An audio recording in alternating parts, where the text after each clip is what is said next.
Bismillahirrahmanirrahim. Assalamu alaikum wa rahmatullahi wa barakatuhu. This is Dr. Farad again with lecture number 22 of the fundamentals of philosophy.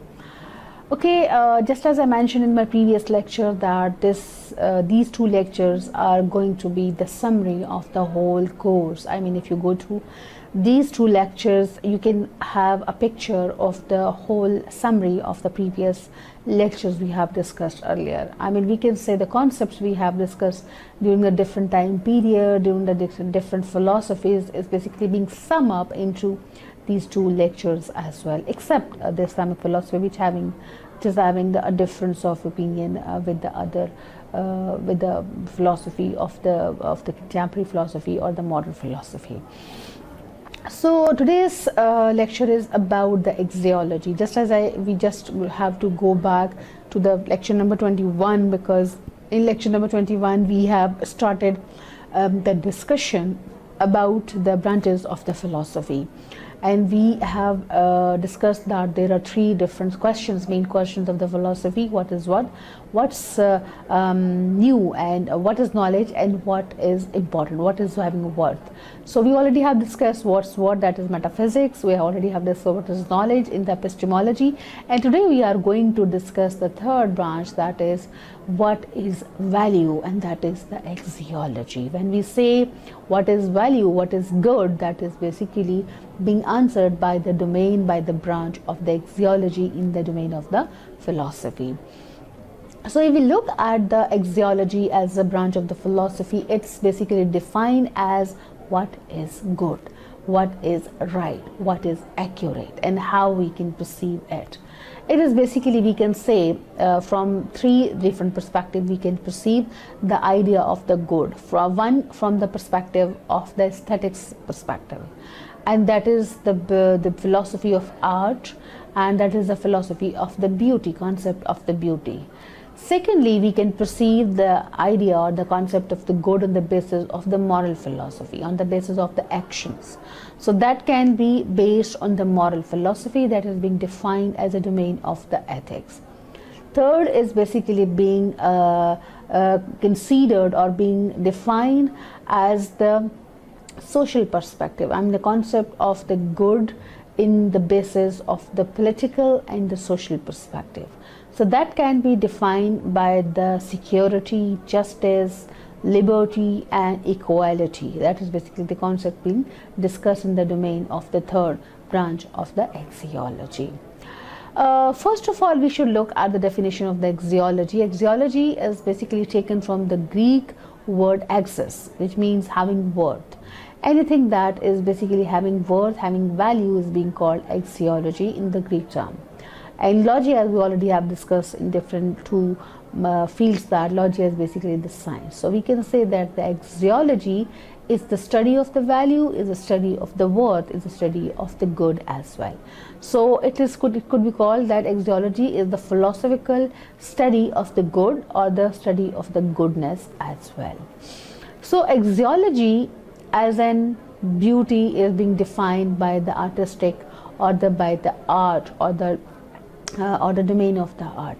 But so far as the axiology is being defined by the actions, it's basically given the concept of the ethics and the morality, or the ethics and the morality. So the morality and the ethics can be taken as a concept of good and the rightness as an individual ground basis on the ethics, but on the collective ground it could be called social and the political philosophy. So we can say that the ethics deals with the all to the philosophy's branch, I mean the ethics and the social and the political philosophy as well.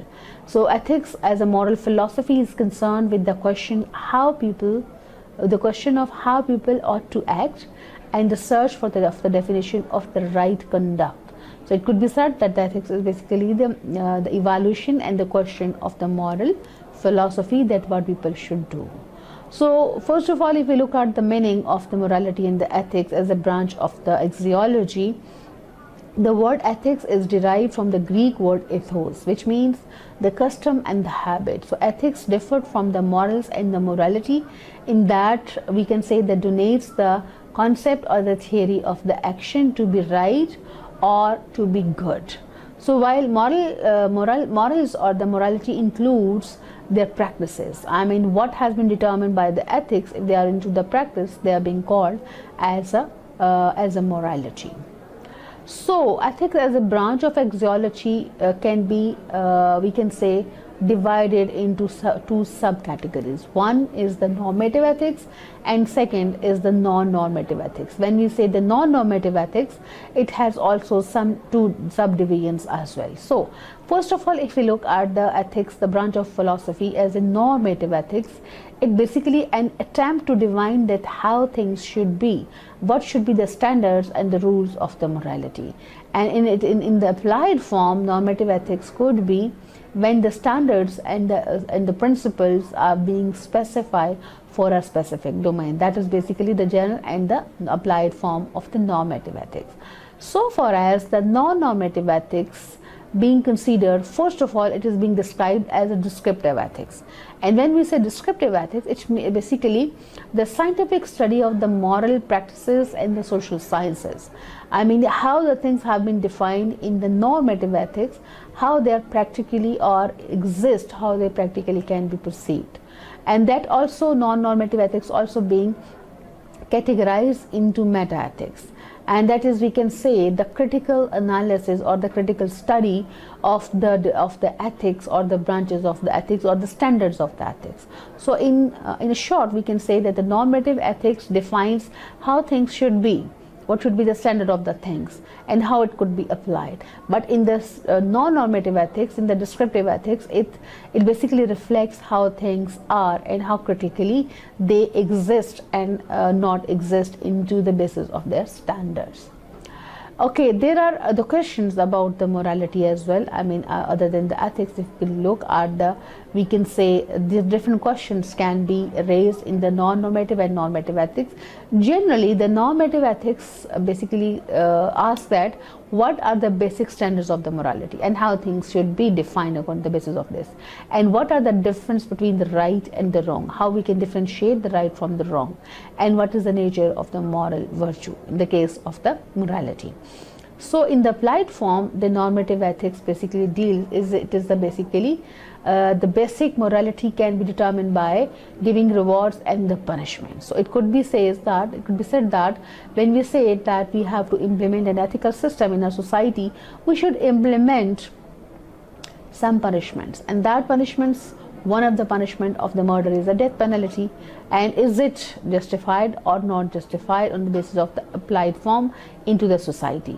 And then if we considered in the modern philosophy abortion as a normal practice to control the population, whether it is justified morally or not, then the racial or the gender or the age discrimination in a specific society in order to give the majority their due rights, is it justifiable or not? So again, the same goes with the gender discrimination, just as the feminism, whether the women are being equally treated like the men in these questions of the morality as well. So then again, the question of war and peace also included into the critical analysis of the normative ethics as well. So we can say it is basically the concept and the fields. I mean, basic concept, the definition, and how they are applicable in the different grounds. I mean, in the grounds of the society, in the grounds of the ethics, in the medical ethics, theoretical, and the applied form as well.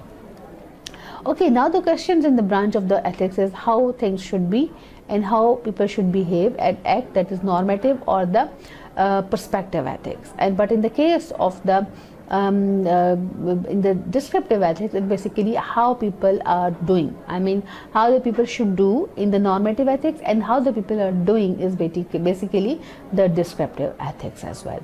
Okay, then the second question or the second point or discussion is the social and the political philosophy of ethics. I mean, how the society can determine the ethical philosophy and the standards.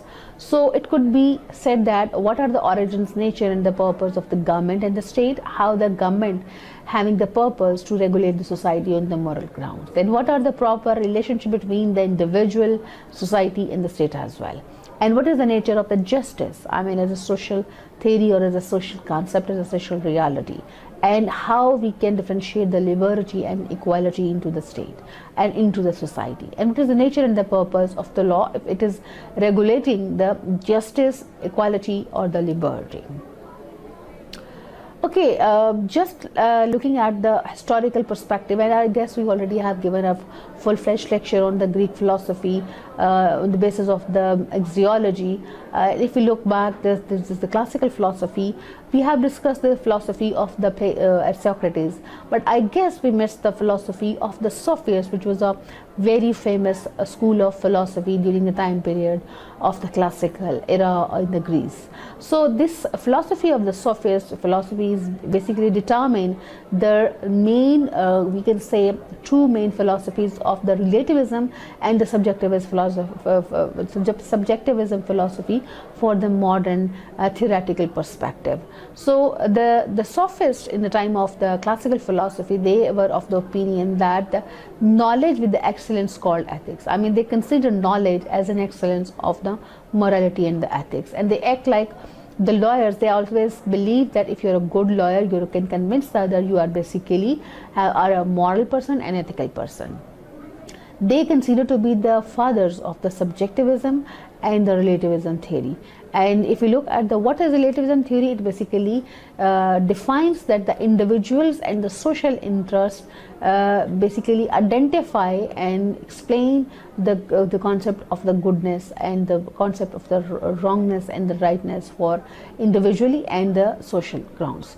And subjectivism is basically the Sophist philosophy deals with the reality of right and wrong should based on the subject. I mean, the situation or the subject, anything you are dealing with in hand. So I'll be just explaining it in precisely and briefly, that subjectivism is a theory that perception or the consciousness is a reality. I mean, the true reality that exists independent of the perception, and perception cannot, according to the Sophists, perception cannot determine the reality. Rather, it can be the illusion, or there is no such thing as reality. So they says merely that the nature of the reality is dependent on the consciousness of the individual in an extreme form. I mean, they say it may hold that the nature and the existence of the every object depends slowly on the someone's subjective awareness. I mean, how the one determine how one perceives the reality is basically subject to his concept of good and the bad, rightness and the wrongness deals.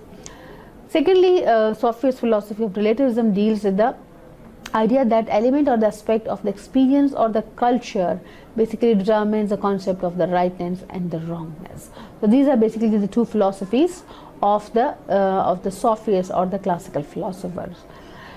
Ethics, according to the Socrates, just as we already have discussed in details in the history of the philosophy in the Greece, that Socrates basically being considered the father and of the Western ethics, and he basically gave the idea of the ethics. So he basically has given the idea of the good, provided that there is the right thing to do. I mean, he says that the ignorance is the great, we can say, wrongness. I mean, the knowledge, according to Socrates, is basically the good. The knowledge, having the knowledge of yourself, knowledge of your reality, is basically gives you the idea of the goodness and the ethics. So his famous quote as this, to know thyself, meaning to be aware of every fact relevant to your existence and your reality, then you would be able to understand the concept of the ethics for yourself as well. So according to the Sophists, the knowledge is excellence, but according to Socrates, here lies the debate in between the two of them, that the Socrates' knowledge is to know about good and bad. So they according to the Sophists, they determine on the basis of the subject reality and the relative reality, but the Socrates determine the reality on the basis of the goodness and the badness, and the happiness, according to the Socrates, is the live life in a search of the knowledge. And according to him, the happiness in the perspective of the ethics, in the perspective of the good, is to search the knowledge. Okay, when we look at the philosophy of the Plato's about axiology and about ethics, he basically has already given, we already have discussed in detail. I'll be just giving you precise image of the Plato's idea of the ethics is that he basically has defined, given a model of the body, soul, virtue and state ethics, and we already have discussed in detail in the previous lectures. You can say that he gives that just like a body, there is a soul who also works for the rightness and the determining the rightness and the wrongness, and same goes for determining and reflecting the virtue. And if it is virtue, it's basically the virtue of the state as well.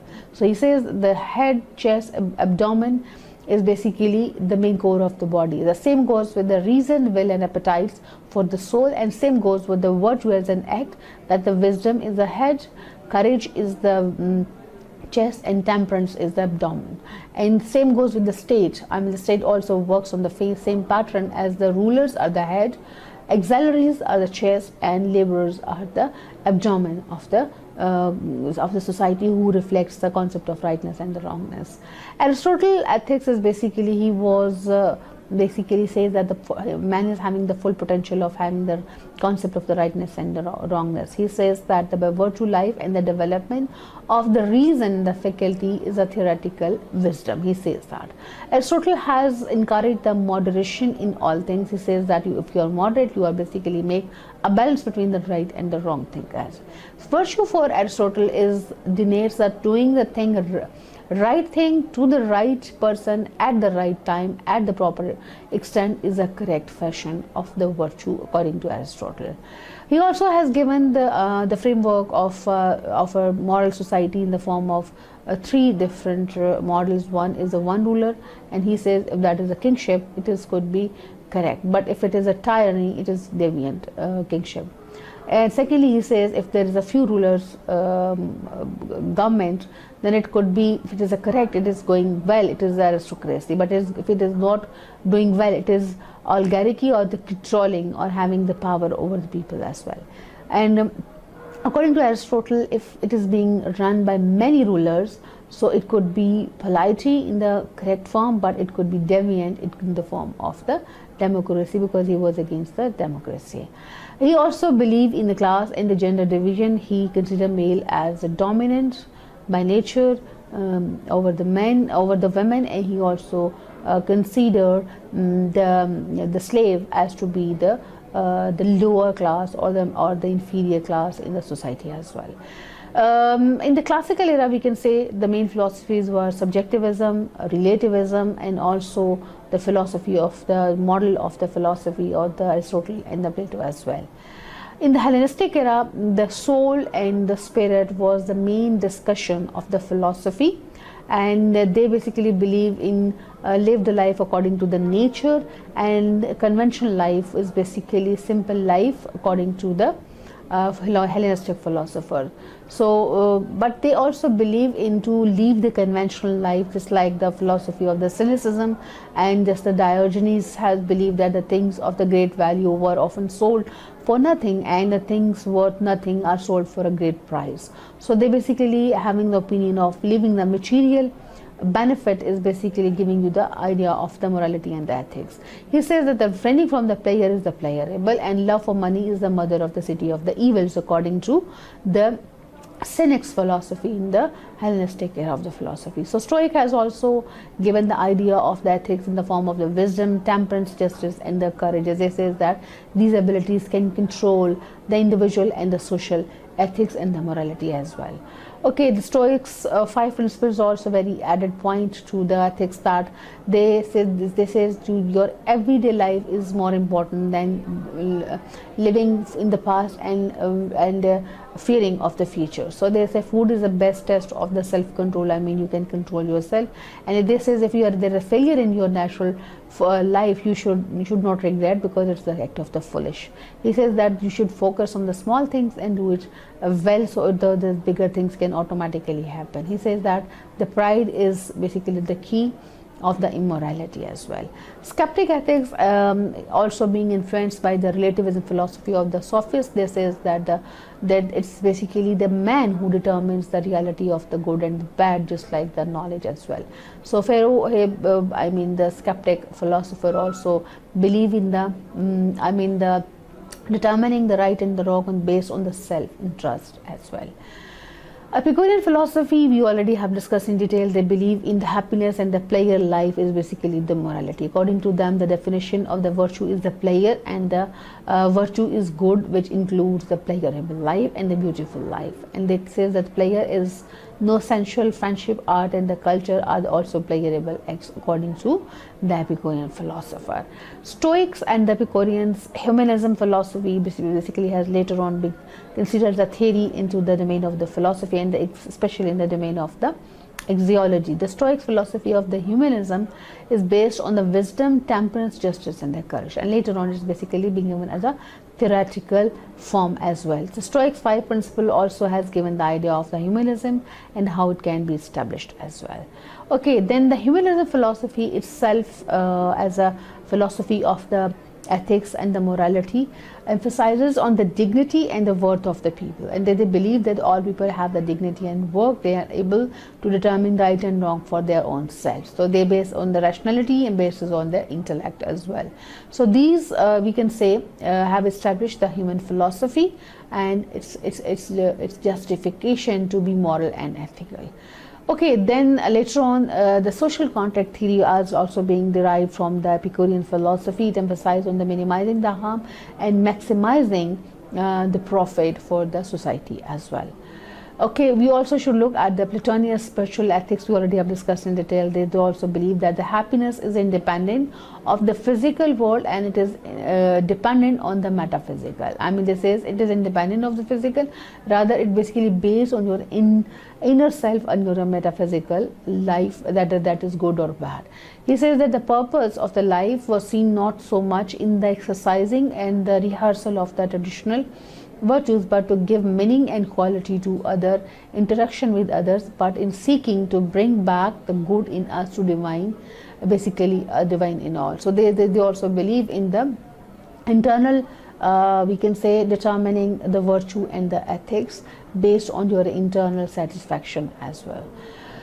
Okay, so far as the ethics in the Roman philosophy is concerned, the Roman philosophy were inspired by the Greek cultures and the thought, and they also have established their philosophical ground for the society based on the ethical philosophy of the Greeks.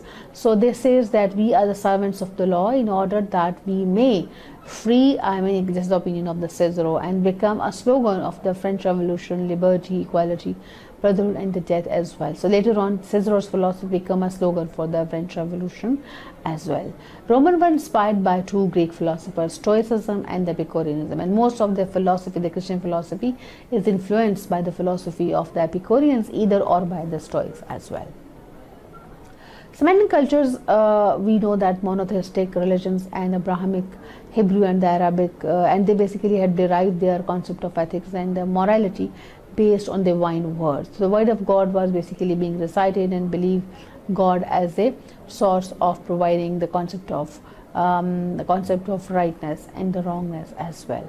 So according to the Christianity, that Jesus Christ fought against the Romans' atrocities, I mean to bring the good into the society as a Messiah and the Prince of the Peace. They basically reflect the Jesus Christ as a Prince of the Peace, and they say that throughout the money lenders out of the temple, and make not my Father's house as a house of the trader. So basically they say is that the trading is basically is a killing or is a harmful for the peace and for the justice. They have raised a revolutionary against the upper class, I mean just like in the time period of the Jesus Christ, and later on they were against the upper class, and basically being this movement also being based on the lower class as well. He also, I mean, because according to their books and opinion of the Jesus Christ, they says that according to Jesus Christ, it is easier for the camel to go through the eye of a needle than for a rich to enter into the kingdom of the God. I mean, they consider the rich as improper and unethical being and the community as well. So he says according to their Christianity belief about the Jesus, they say blessed are the poor, for yours is the kingdom of the God. I mean the poor are basically the rulers of the kingdom of the God according to their philosophy of the Christianity. The Christianity, Saint Augustine, city of God, basically they divided human existence into two being, body and soul, just like the philosophy of the Aristotle, and they also believe in the dialectic concept of the rightness and wrongness between two people can vary, right and wrong as well. They also say the spiritual are the near, I mean the spiritual people are the near to the God, though if you are spiritual you are more near to the God as compared to the other. And Saint Anselm has of the opinion that absolute goodness exists in the divine mind and the one who is near to God in a virtuous way, and the God is absolute and perfect in the virtue. Okay, so far as Islamic ethics we already have discussed in detail in our previous lectures in the Islamic philosophy of the ethics, but we just have to summarize it in 1 or 2 minutes that ours was in the dark ages before Islam was a polytheist society and a corrupt society, but Islam has brought and given the rights, due rights of the human being and consider them one on the basis of their integral being as a one and near to Allah, and they are being the weak are basically and the oppressed were given rights. I mean especially the slaves and the women and the poor are given entitled the rights in the Islamic philosophy of the ethics. They also I mean Islamic philosophy also has prohibited the usury, unequal and exchange and the hoarding and laboring in the social perspective and the political perspective as well. And the Islam also given the concept of the society and the state in the form of the Khilafah, or the designation by and established by the God and by the system of the God. Kingship is also accepted in the Muslim philosophy. Later on, I mean the Khilafah being converted into kingship during the Umayyads, and later on being there were 2 time periods. I mean the Abbasid time period and the Mughal time period and the Safavid time period, and Fatimids also have, these dynasties also have followed the kingship, but they have implemented the accurate and the moral system in the society. So according to Islam, feudalism, communism and socialism, they become, I mean we could say they are not being accepted. The only acceptable system according to Islamic philosophy is the philosophy of the God and the given by the God philosophy. So in the Islam, property and the ownership got strong and influential in the economic and the social institution of the society, and art, calligraphy, culture, civilization was at the boom in the time period of the Abbasid time period. So we can say the fair, just and equal government can be found during the time period of the kingship of all these Abbasids, Umayyads, Fatimids, Safis and the Mughal dynasties as well.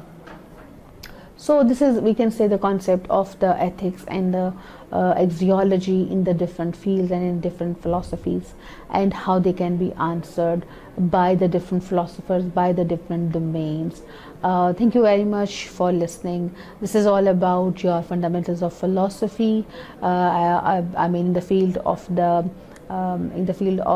metaphysics, in the field of the axiology, and in the field of the epistemology as well. Thank you very much. Assalamu alaikum wa rahmatullahi wa barakatuh.